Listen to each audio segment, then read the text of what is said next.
quels étaient tes 3 meilleurs moments au club depuis le tout début? Tes 3 meilleurs moments ou tes 5 meilleurs moments, tu vois, ceux qui t'ont marqué. Maintenant, on est plus vers la fin parce que les derniers m'ont beaucoup marqué. Les dernières compètes que vous avez organisées, une organisation superbe, mais peut-être aussi les premières qu'on faisait avec une feuille entre nous au prévent, à se noter, le premier noyau. Ce qui m'a beaucoup marqué, c'est les anciens qui, moi, m'ont ouvert le surf. Donc ça, tous les anciens, il n'y avait pas encore la structure du club, mais je les regardais avec des grands yeux, je voulais surfer. Mes parents ne voulaient pas, c'est trop dangereux, surfer tout. Alors c'est mon parrain qui m'a acheté ma première planche. Et là j'ai pu me lancer et tout de suite commencer à Cabreton. Koum nous disait, là, quand on avait fêté les 40 ans, que effectivement à cette époque-là, le surf était très mal vu et que vous deviez vous planquer et pas dire quand vous alliez surfer. On était des drogués, quand les surfeurs c'était des drogués, très mauvaise réputation. Et ça, au Santocha, on s'est toujours battu quand on voulait structurer un club à la mairie et tout. On s'est battu contre cette image-là, c'est pour ça que je marquais les professions des premiers sur les listings du bureau pour montrer un peu le poids. On avait toutes les professions. Et après, on était des passionnés. C'était des professions notables, tu avais des médecins. Voilà, j'avais marqué que j'avais architecte, notable. Bon. Et puis j'avais des gens simples, pêcheurs, trucs.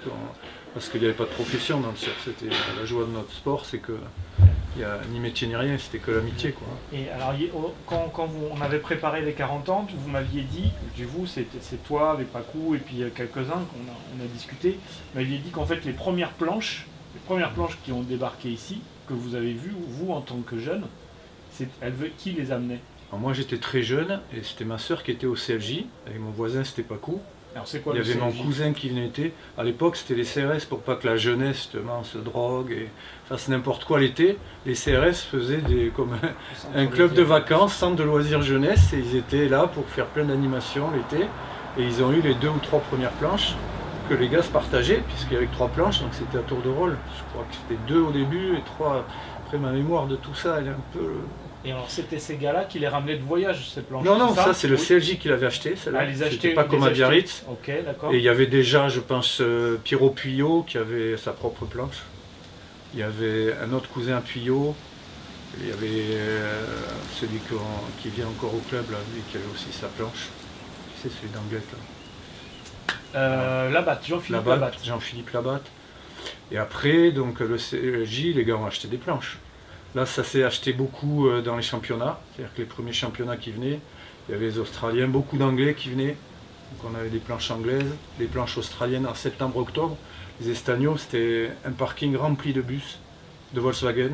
Les gars venaient passer un mois et ils vendaient leurs planches. Donc on achetait tous ces planches-là.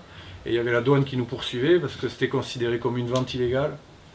Parce que ça se faisait de la main à la main, et si tu te faisais choper après avec une planche que tu n'avais pas, il y en a qui ont eu des sanctions financières et à la douane et des PV, bon pas énormes, mais on se débrouillait. Voilà. L'histoire des planches, moi mes premières planches, c'était une planche, je vous ai dit, donc Philippe Léonard qui était un photographe amateur, et le premier prix c'était une planche qui venait d'Hawaï, puisque c'était le premier championnat 1975 qu'a gagné Dabadi, championnat d'Europe aux Estagnos, et le premier prix c'était cette planche-là. Comme c'était un gun d'Hawaï, le gars qui l'a gagné, ça ne l'intéressait pas, et mon parrain me l'a offert. Et ça a été ma première planche, et je ne l'ai pas gardée malheureusement. Je l'ai vendue à un touriste au Santocha, pour me faire des sous. Et alors, je regrette. Au club, là, au Santocha, les tout premiers, c'était tous des jeunes du quartier de Cabreton? C'était que des Cabretonnais. Que des Cabretonnais. Et tous dans le quartier des plages ou quartier du centre? Ah non, le quartier, il y avait de partout, puisque après très vite les Gelès, ils étaient de Tyros, on avait des gars d'Angresse, on avait le noyau de départ des Dacois, ceux qui sont venus là. On coupera ça. Non, bon, excuse-moi, mais c'est pas le moment de parler de Dacois, excusez-moi. Mais il y avait la crêpe qui vendait des crêpes juste là à l'Estacade, il y avait beaucoup de Cabretonnais, il y avait Canton, vous avez vu, qui habitait juste derrière le casino. C'était que des jeunes de Cabreton qui ont très vite été passionnés par ce sport, qui sont réunis. Il n'y avait pas de structure, Ils avaient des camping-cars, eux, des petits Volkswagen, et ils étaient 6 ou 7 dans le Volkswagen, et nous, on les regardait, on avait bien envie de monter. Et quelquefois, ils nous amenaient avec eux, et très vite, j'ai sympathisé avec pas mal Jean-Pierre Lesclos, tout ce noyau. Et alors, toi enfin, après, quand tu as commencé à maîtriser le surf, etc., avec quel surfeur tu allais souvent surfer? Avec qui tu te donnais un rendez-vous? Alors, nous, au départ, le noyau, justement, on n'est jamais allé surfer tout seul, quoi. C'était l'époque où il y avait les gelées qui arrivaient de Tyros, des petits cailloux à ma fenêtre, et on faisait le tour des 5-6 potes, 2-3 voitures, 2 chevaux, 4 ailes, et on surfait que le noyau. Il y avait Jean-Louis de la Porterie, Pierre Monge, Jean-Marie Gelès, Philippe Gelès, moi. Ça c'était vraiment le noyau des durs qui surfions la piste. Et là on retrouvait Pierrot Puyot, qui était un peu sauvage mais qui était notre leader, notre exemple, parce qu'il était toujours le premier à l'eau. Ouais. Et il y avait Poupi Solon. Ouais. Charlie c'était Seignos. Ah oui. C'était un ennemi à l'époque. Il était du Seabird, il va pas être content que je dise ça. Comment ça se fait qu'il a débarqué? Il était du Seabird, Charlie. Hein. Ah, voilà. Faut pas qu'il oublie son époque. Voilà. Et on était un petit noyau, et après très vite, donc de deux évidemment, Pierre Marot-Desgrottes, qui a fait beaucoup pour le club, et pour le surf, puisqu'il était à la Fédé, il s'occupait, dire tous les noms, ce que tu nous as dit quelle était ton équipe, quoi, avec qui tu il y en a d'autres que j'oublie certainement, mais il y avait un gars qu'on appelait La Mouette, parce qu'il nous collait, alors j'avais dit un jour, j'avais baptisé La Mouette, très vite. Franck, qui est venu, comme il me dit, j'ai fait signer sa première licence, t'habites où? Il habitait en face de la piste, j'ai dit tu t'appelleras La Piste. Et ce nom lui est resté. Voilà, Frère Zanka. Les 2 frères Agnès qui sont arrivés très vite, Pierre et Frédéric. Donc Pierre, j'ai dû le connaître 2 ans avant 75, je pense qu'il avait 8 ans ou 9 ans, j'ai un mauvais souvenir de ça. Il a pris sa première licence en 77, je crois qu'il avait 11 ans. Il avait 11 ans. Et il a très vite progressé, ça a été, oui, j'ai oublié Merceron, il y avait Paul Merceron. Et donc très vite, il y avait Treille aussi, son frère, les 2 Treille. You, Bruno Lahutte, ça c'était vraiment le gros noyau, on était toujours ensemble. Et là tu nous as amené des trophées, des reliques que Pierre, je ne sais pas tourner ma phrase correctement, mais en fait Pierre, toi tu étais souvent, tu étais même tout le temps invité au Quick Pro. Bon, mais ça, c'est après, moi j'ai connu Pierre, je dis pas que je suis... Non mais après de votre amitié, toi tu as pu, le Quick Pro c'est... moi j'ai une chance inouïe, c'est que j'étais passionné de compétition et que grâce à lui j'ai pu vivre toute l'évolution du monde de surf, toute son entreprise, toutes ses étapes. Chaque fois il m'invitait, chaque fois il m'a fait des cadeaux. Son amitié restait toujours exceptionnelle. Et même si on ne se voyait pas beaucoup, à la fin, on communiquait par petits messages. Je pourrais vous en lire un peut-être à la fin. Donc tu es copain avec Slater, avec tous ces copain, non, j'avais le droit de venir, mais j'ai connu les grandes soirées d'abord. Alors là, pourquoi le Santosha s'est séparé? Il faut peut-être le dire. Une certaine noyau avait des enfants petits. Le Santosha n'était pas à l'époque pour la compétition, pour les clubs s'occuper, il n'y avait pas de moniteur. Donc il y en a une partie qui ont dit il faut qu'on crée un autre club pour vraiment structurer le club, comme vous le faites maintenant pour les jeunes. Moi j'ai suivi un peu à contre-cœur parce que mon cœur était Santosha. Tous les vieux, on est partis dans le Cabreton Surf Club à l'époque. Là on a fait vraiment un club structuré parce qu'à ce moment-là ils avaient besoin d'une structure pour les premiers enfants. Non, la première compétition qu'a organisée Pierre qui s'appelait le King of the Groms. Et c'est là que j'ai connu tous les grands surfeurs de maintenant puisque je les ai vus arriver. J'ai vu Jérémy pour la première fois qui venait de la Réunion. Pierre me dit j'ai découvert un génie, tu vas voir, il avait gagné au Santosha. Et là on a eu Ramzi Boukia, mais on a eu tous ceux qui sont sur le circuit, on les a vus, cette chance de King of the Groms, c'était vraiment le Cabreton qui en profitait parce que il n'y avait pas beaucoup de touristes qui venaient et on était invités toutes les soirées et tout. Et là...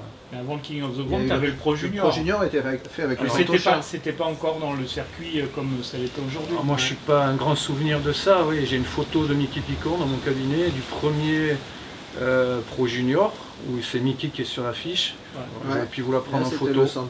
Et puis Pierre, là ce que je voulais dire c'est que quand je dis qu'il soutient Cabreton depuis le début, il a un amour fou de Cabreton et de l'estacade. Et il m'a toujours dit sur chaque affiche il y aura toujours l'estacade. Et si Cabreton est connu dans le monde entier, je pense qu'il y est pour une grande partie dans le surf, parce il a toujours été très très attaché à cette image de Cabreton. Et sur chaque compète, il mettait son estacade. Vous pourrez vérifier, la plupart des compétitions, même après du Quick Pro, il y a toujours une photo de l'estacade. Voilà. Et moi, ce qui m'étonne, c'est que tu publies beaucoup. Tu es très présent sur les réseaux sociaux. Ouais, ça depuis pas très longtemps. Au début, je n'étais pas trop là. Et je pense que c'est grâce au club, parce que je retrouve ces jeunes, ça me fait rajeunir. Et j'aime bien mettre des bêtises, ou des souvenirs de tous ces temps-là. Parce que quand vous me disiez mon meilleur souvenir, toutes ces dernières compétitions, je les ai vécues. Je me mettais à l'eau, je ne sais plus le niveau, mais c'était un plaisir de partager avec vous. Et j'ai vu justement que tu continues à faire du snow aussi. Dernièrement, j'ai toujours été très très sportif.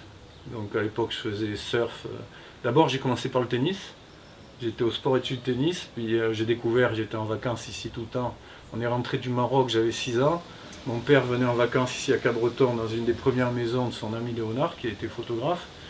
Et donc il a voulu acheter la maison familiale ici, et j'ai passé tous mes étés, à l'époque c'était 3 mois, les étés ici, toutes mes vacances. Et après on a très vite surfé l'hiver dès qu'on a eu des combis. Et donc le ski, j'ai arrêté le tennis un jour après un match de tennis. Je suis allé surfer, j'ai chopé des crampes jusque là. Je suis rentré à la maison, j'ai dit j'arrête le tennis. Alors, mes parents qui avaient beaucoup investi étaient très déçus. Et donc j'ai fait du surf à bloc après. Que du surf, que du surf, que du surf. L'hiver, le ski. J'ai joué au rugby étudiant. J'ai fait toute ma vie du sport. Je continue toujours autant. J'essaye de me maintenir en forme. Maintenant, je fais plus gaffe à tout ce qui est diététique, hygiène de vie. Parce qu'avec l'âge, si on veut durer dans le sport, il faut faire attention à tout ça. Alors, tu as accueilli Pierre, tu as accueilli Franck, et là, dans les dernières générations, moi je sais que tu es proche avec tout le monde, mais je vois qu'il y a une relation particulière avec Rudy Maréchal. Alors Rudy, c'est que moi, j'ai toujours aimé... j'aurais aimé coacher des gars, j'étais pas un grand surfeur, mais j'adorais la compétition. Donc justement, le premier que j'ai amené, c'était Pierre Agnès, je l'ai pris sous ma coupe, il n'avait pas de voiture, ses parents m'ont fait confiance. Et là, lui, très vite, il est monté au niveau. Je vous ai dit à l'époque, il y avait Paul Merceron, qui était un des meilleurs surfeurs de France, et qui l'est toujours, qui avait un style merveilleux, mais qui n'avait pas du tout l'esprit compétition, comme il est toujours maintenant. Et je lui reproche des fois encore qu'il aurait pu être surfeur professionnel à l'époque, s'il avait été vraiment très très motivé. Il y avait Pierre Monge et Jean-Louis, qui étaient deux fous de surf, qui avaient un style merveilleux les deux, qui avaient peur de rien, mais qui préférait aussi la fête à la compète, donc on les a très vite perdus. Et Pierre lui est arrivé, il s'est accroché très très vite, donc je l'ai amené à tous les championnats de France. Je suis même devenu juge professionnel pour aider un peu, parce qu'à l'époque il y avait des guerres interclubs, et le Santocha, on disait souvent qu'on était saqué, donc on a dit il faut... Et donc j'ai toujours aimé la compétition, et quand je suis arrivé au Cabreton Surf Club, j'ai fait la connaissance de Rudy qui était tout petit, et que j'ai tout de suite... et donc Rudy, je lui ai dit tu veux être pro, tu veux, à l'époque c'était Marco, tout ça, et malheureusement il n'était pas très soutenu Rudy. J'ai essayé de l'aider un peu, de l'apporter, on a beaucoup surfé, je le filmais, j'ai amené à des compétitions, à la cano, tout ça. J'étais rien du tout moi dans le surf, j'étais juste un passionné.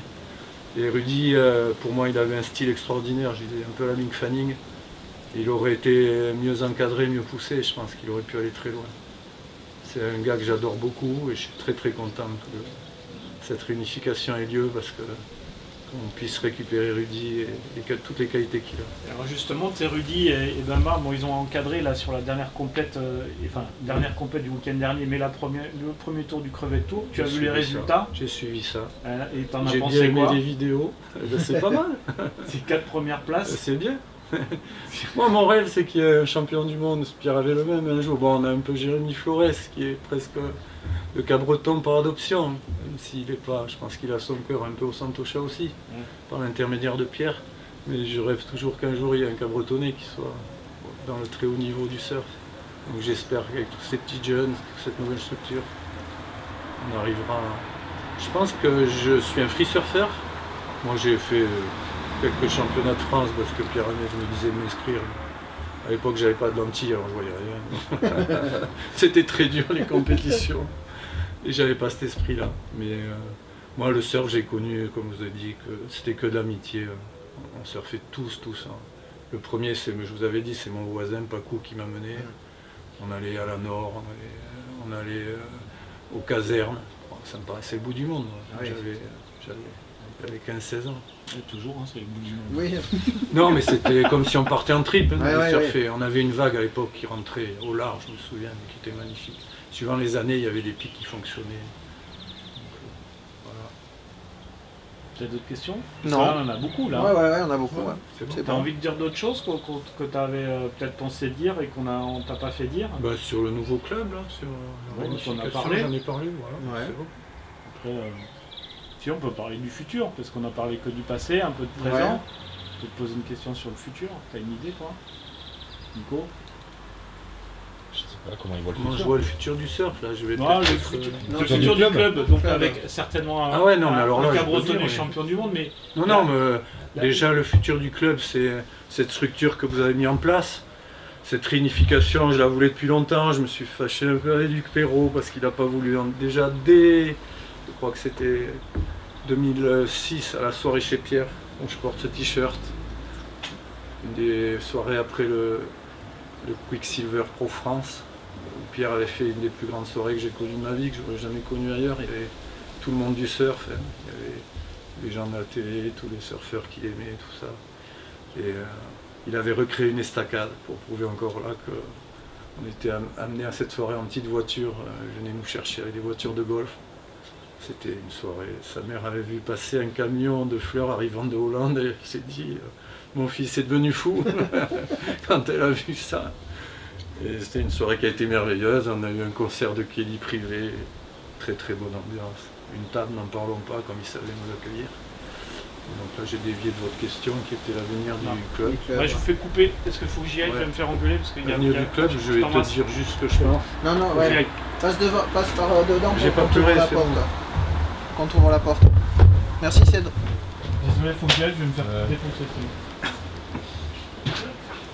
L'avenir du club, normalement, j'ai toujours gardé ce club dans mon âme et c'est une passion, le Santoucha Surf Club. Tous les amis que j'ai et que j'ai encore 40 ans après, ils viennent de là. J'en ai d'autres, hein, dans d'autres sports, parce que je fais d'autres activités. Mais ça reste ma première famille. Et ce club, je voulais vraiment la réunification. J'ai essayé indirectement de travailler et je pense que Rudy, je l'ai bien poussé, qui était un acteur de l'autre clan, qu'il a fait un très beau travail avec tout le monde et que je suis très très contente. On n'est qu'un club à Cabreton. Je pense que c'est un sport qui a beaucoup d'avenir, qu'il faut structurer.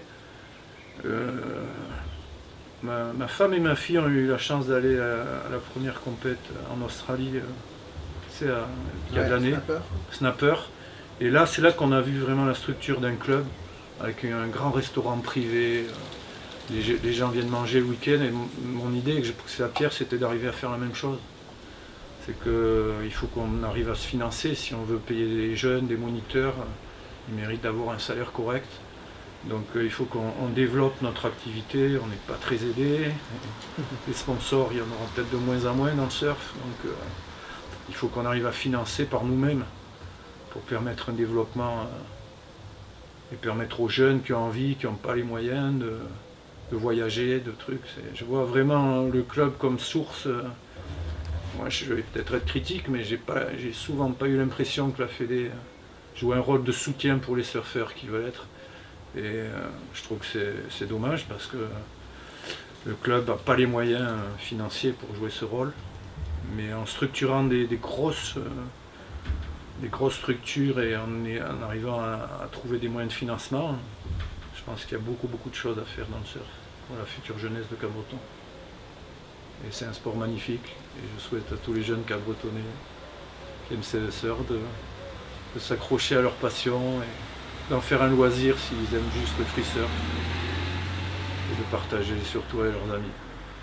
Parce que le surf c'est un sport individuel mais c'est un sport d'amitié. On est toujours à l'eau à crier pour la vague qu'a pris le copain quand même. Ouais. Donc ça c'est une valeur qui avait beaucoup au début. Je vais juste vous finir là-dessus. C'est vieux que je regardais. Nous au début on est arrivé après évidemment on était jeunes pour eux, ils n'étaient pas très vieux. Mais comme on était un peu braqueurs et tout, c'était chaud à l'époque dans l'eau. On n'était pas nombreux, il n'y avait pas de biscottes. Mais on a l'impression que la guerre elle était pire que maintenant. Et pourtant, il n'y avait personne. Mais quand vous laissiez, j'ai un souvenir d'un gars que j'adore, je lui ai dit encore au 40 ans. J'avais laissé une super gauche et le soir aux travaux qu'il arrive, il m'offre une coupe. Il me dit tiens, ça c'est pour la gauche que tu m'as laissé.